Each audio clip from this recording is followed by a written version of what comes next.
So high বন্ধুরা, আজকে আমরা বের হয়েছি একটি অ্যাডভেঞ্চারে। আর আজকের অ্যাডভেঞ্চারটা হলো মাছ ফিশিং স্পেশাল 2। আর আজকের অ্যাডভেঞ্চারটা শুরু করেছি বাড়ির সামনের রাস্তা থেকে। ভাবলাম কত দূর পর্যন্ত যাইতে পারি। আর হ্যাঁ, মাছের প্রতি আমার অন্যরকম একটা ভালোবাসা, আর তাই ট্যুরটাই আজকে মাছ নিয়ে। এই যে রাস্তাটা দেখতেছেন, এই রাস্তাটাতে আসলে সিনেমা শুট করা পসিবল। শুধু রাস্তাটা একটু পাকা আর একটা নায়িকা হইলেই চলতো। যাওয়ার পথে দুইজন মাছওয়ালাকে দেখলাম, আর তাদের দেখে মনে হইলো একটু মাছ দেখে আসি। তাই কোনো কিছু চিন্তা না কইরা সোজা ক্ষেত দিয়ে হাঁটা দিলাম। আর একটু সামনে যাইতে দেখি এটা আমাদের রাজু কাকা। পরে রাজু কাকাকে ডাক দিয়ে বললাম, কাকা ও কাকা, একটু থামো থামো, মাছগুলো একটু দেখি। আর আমি তখন দৌড়িয়া যাইতেছিলাম, তখন কাকা বলে, দৌড়িয়ে আসিস না, মাছ তো আর পালাইতেছে না। এত মাছ দেখে তো আমি ভাবতেছিলাম কই গিয়ে যে রেস্টুরেন্ট খুলি। তারপর তাদের মাছগুলো দেখার পর আবার রওনা দিলাম আমাদের সেই কাঁচা লম্বা রোডের দিকে। তারপর কিছুক্ষণ আগাইতেই দেখলাম একজন বৃদ্ধ লোক জরির বেগে রাস্তা দিয়ে সাঁতরিয়ে আইতেছে। আর তাদের দেখে আমার মনে হলো তারা হয়তো ডায়াবেটিসের রোগী, এই কারণে হাঁটতে বের হয়েছে এত সকালেই। আর একটু পরে দেখি আরেকজন মহিলা তার বাচ্চারে নিয়ে যাইতেছে। আর সে আমারে জিগায়, কেডা তুমি না বিদেশ গেছিলে? আর এই কথা শুনে আমি বলি, দেশে থেকেও বিদেশ ভ্রমণ করা হয়ে গেল। আর তারপর দেখলাম দূরে একটা মহিলা যে নৌকা চালাইতেছিল। আর তারে দেখে আমার মনে হইলো সে হয়তো নারী জাগরণের অগ্রদূত। আর তার কারণ হইল গিয়া, এই প্রথম দেখলাম কোন মহিলা মানুষ তার হাজবেন্ডকে নৌকা চালিয়ে নিয়ে যাইতেছে। আবার দেখি কয়েকজনে মাছ নিয়ে যাইতেছে, তাও ঢাকনি দিয়া লুকিয়ে নিয়ে যাইতেছে। পরে বললাম একটু মাছ দেখি। আর এইদিকে সে ঢাকনিটা উঁচা করে মাছ দেখাইলো, যেটা না দেখানোরও সমান। তারপর যাইতে যাইতে এক বড়শিওয়ালার সাথে দেখা। বললাম, মাছ পাইছেন? তখন বড়শিওয়ালা একটু সিরিয়াস হয়ে কয়, না এখনই না। তারপর আমি বললাম, ও আপনার বড়শির এখনো ওয়াইফাই কানেক্ট হয় নাই? তারপর দেখি একটা কাকড়া খাইতেছে। কাকও যদি খায় সি ফুড, তাহলে আমিও খুলবো একটা রেস্টুরেন্ট কাকেদের জন্য, আর যেটার নাম হবে কাকস ফাস্ট ফুড।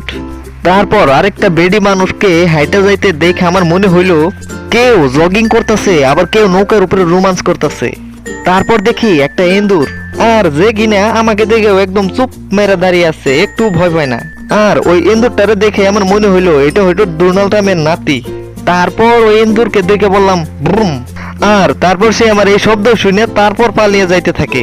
আর এন্দুরটা যেভাবে লাফিয়া যাইতেছিল, ওইটা দেখে আমার মনে হইতেছিল এন্দুরটা মনে মনে ভাবতেছে, এই মোড়া বেড়ায় আবার কি কয়, আমি পালাই। অবশেষে এসে গেছি, আমাদের হইলো রকেট মাছ। না 2 ঘন্টা মাছ মারার পর এই যে রকেট মাছ, এটার নাম রকেট মাছ। আমরা তো কই রকেট মাছ, আরেক দেশে কয় এটা রোহিঙ্গা মাছ। কিছু করার নাই, এটাই কমাতে, যেটা একদমই খাওয়ার যোগ্য নয়। এমনি আজকে শেক কপাল, আরো তার মধ্যে এসে কপালের মধ্যে ঠাড়া পড়লো।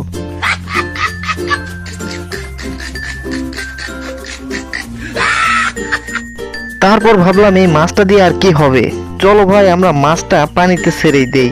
তাও একটা পুকুরের মতো রাস্তার এক জায়গায় পানি জমে ছিল, ওই জায়গায় মাছটা ছাইড়া দিলাম। মাছকে আমি ফ্রিডম দিয়ে দিলাম, হয়তো আমার ভিডিও দেখার পর সাবস্ক্রাইব করতে পারে। তারপর ভাবলাম মাছ পাইলাম না, একটু আলতু ফালতু গান গাই, দেখি মাছ আসে কিনা। ছিলাম আমি ভালো করে, কিন্তু পরবর্তীতে লাইন মনে না আসায় যা মনে যাইছে তাই বলছি। আপন করে রাখতে আমি পারিনি তোমাকে আবার আমার করে রাখতে।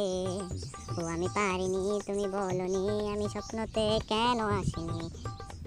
বালের গান কইতেছি আমি বললে মাছ উড়ে না একটাও তো, তেলে আমি কি করো মরে।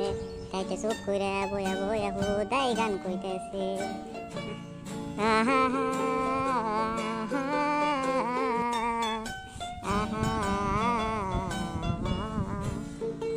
একটা মাত্র মাছ সুর সালাম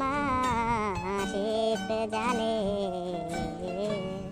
তাও মাস্টার নাম হইল গিয়ে রোহিঙ্গা মাছ রে। কিছু বলার নাই, কিছু করার নাই, আমি কি করবো এই মাছ মারতে আইসে, জীবনটা হয়ে গেল বৃথা, আর কিছু করার নাই। আমার গান শোনার পর বিড়াল ওইভাবে রিয়াকশন দিবে। তারপর ভাবলাম নাই অন্তত এই চকচকা পানিতে গোসল কইরা যাই।